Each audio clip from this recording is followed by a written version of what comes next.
So previously, we had defined light, waves. So we have a wave moving to the right. We can have a wave moving to the left. It's electric and magnetic fields. And so what we've got is we've got a changing electric field. We know from Faraday's law that a changing electric field, or rather, we know from Ampere's law that a changing electric field creates a changing magnetic field perpendicular to that. So we have a changing electric field. It goes back and forth, back and forth. Okay, so it goes one way, then the other way. So that means a magnetic field goes back and forth, back and forth. But a changing magnetic field by Faraday's law creates a changing electric field perpendicular to that. And so that means each of these fields, electric fields and magnetic fields, create another field next to it that's perpendicular. And so light propagates in that fashion. And so our previous discussion of Maxwell's equations gave us the equation of light. So now we want to talk a little bit more about light and light properties because now we have a wave. We talked a little bit about waves in Physics 1. We know the speed of the wave is wavelength times frequency. So we know that property. We know that intensity is power over area. So it's another property that we know about waves from Physics 1. We talk about sound waves. So power is related to energy.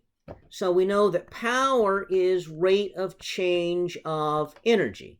Well, to find the energy, we need to find the energy densities. So the energy, the total energy, is going to be energy density times volume. So we have a region of space here, okay, and we can imagine it has a cross-sectional area and some x, so volume equals area times x.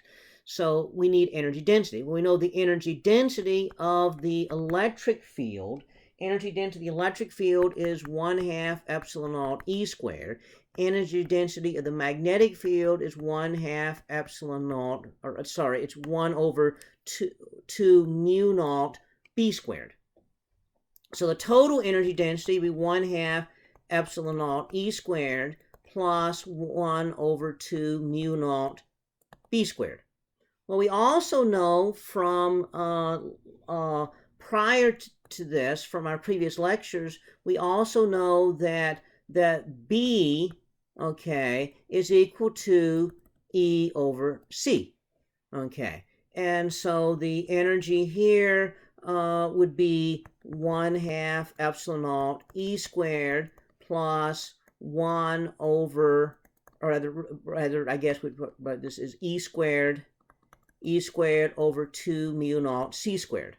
Well, we also know from our discussion of Maxwell's equations that C equals 1 over square root mu naught epsilon naught. So C squared would be C squared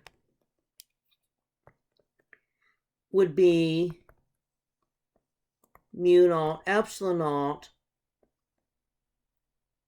Okay, so the mu naughts cancel, and what we find is 1/2 epsilon naught E squared plus 1/2 epsilon naught E squared is just simply epsilon naught E squared. So that's the energy density here. And so now we have an expression for energy density, and we say, okay, so we plug that in for total energy. Total energy would be energy density 1/2 epsilon naught E squared times volume, which would be X times A. So that's the total energy. So the rate of change of that is power. So power is rate of change of that.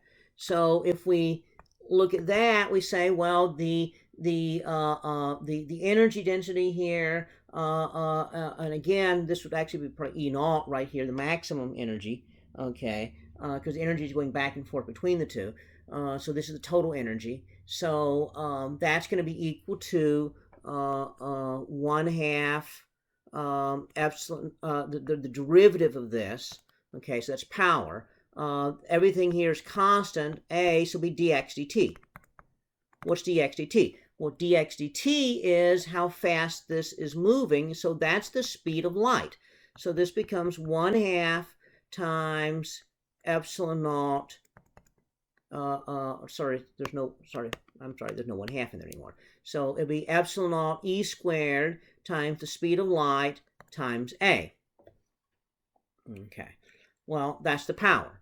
Well, we also know that power and intensity are related. Intensity is power over area. So if I want intensity, that's just going to be C times epsilon naught E squared, or E naught squared. Okay, but E naught is also related to B. So E naught over C equals B naught. So I could then rewrite this as C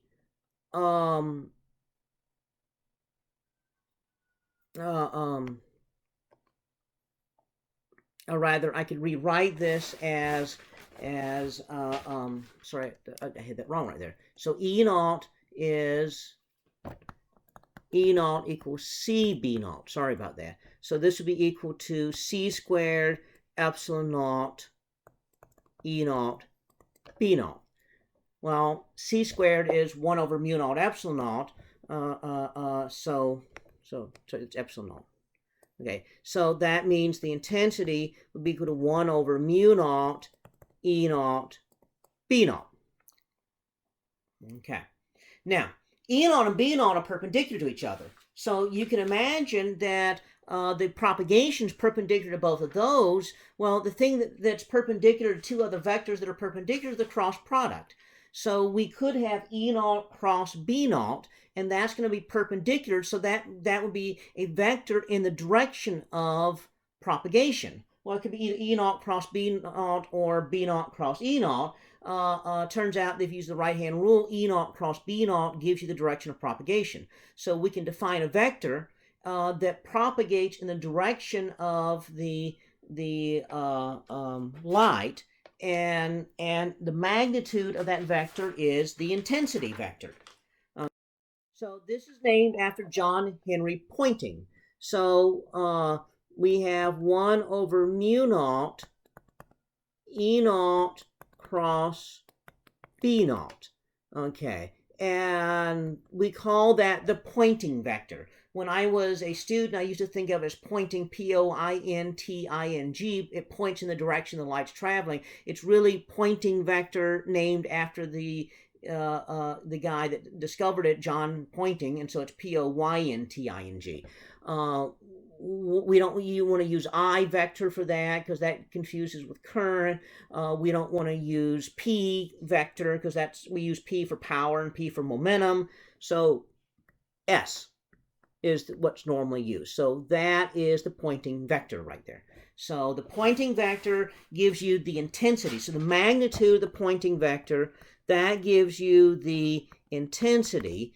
And so S is sometimes used for intensity with light. That's going to be 1 over mu naught E naught B naught. Okay. Now that's the intensity at a particular moment in time. Remember, the light actually is moving along here, and so what we're interested in is not the intensity of the waves at one particular instant, but the average intensity here. So to get the average intensity, so S average, we would want RMS values. Well, we know that the RMS value, we can get the RMS value from E naught, okay, by a factor of square root of 2. And so so if we want to have the values here in terms of the RMS values, then we need to have square root of 2's in there. Okay, and so really these should be probably RMS's. RMS are up here, and so the RMS is the naught divided by the square root of 2. So this is the average right there, and so that's going to be equal to 1 over 2 mu naught E naught B naught. Okay, so again, I made a mistake up here. These should be RMS values. Okay, So this gives us the Poynting vector right here. And so the Poynting vector it gives us a measure here of the power that's being power per area. Power per area is going to be the intensity. And so again, you can read more in the book about this, but this gives you an idea about how the Poynting vector works. So next, we can start doing a few examples of this. One thing to remember is that we do know that B naught and E naught are related to each other, so we can rewrite this thing in multiple different ways. We can say that the intensity, which is the magnitude here. So the intensity, that's the magnitude of the Poynting vector. So the intensity, or sometimes we just use S for that, can be the E RMS, B RMS over mu naught. Okay. It could be E naught, B naught over 2 mu naught. Okay. It could be E RMS, B RMS over mu naught C, or E naught, B naught over 2 mu naught C, or it could be, oh, I'm sorry,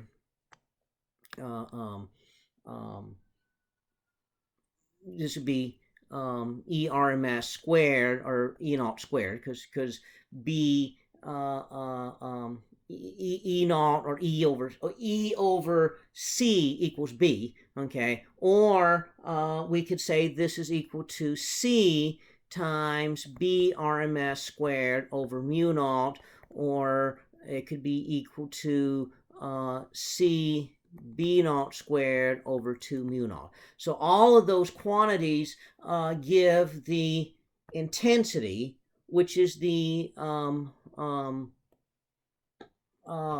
average power. So that's the average. This is all the average value of the Poynting vector. So all those things give us the same quantity. And so now we can actually figure out from light intensity the strength of the electric field and the magnetic field. And so we are now able to start doing example problems.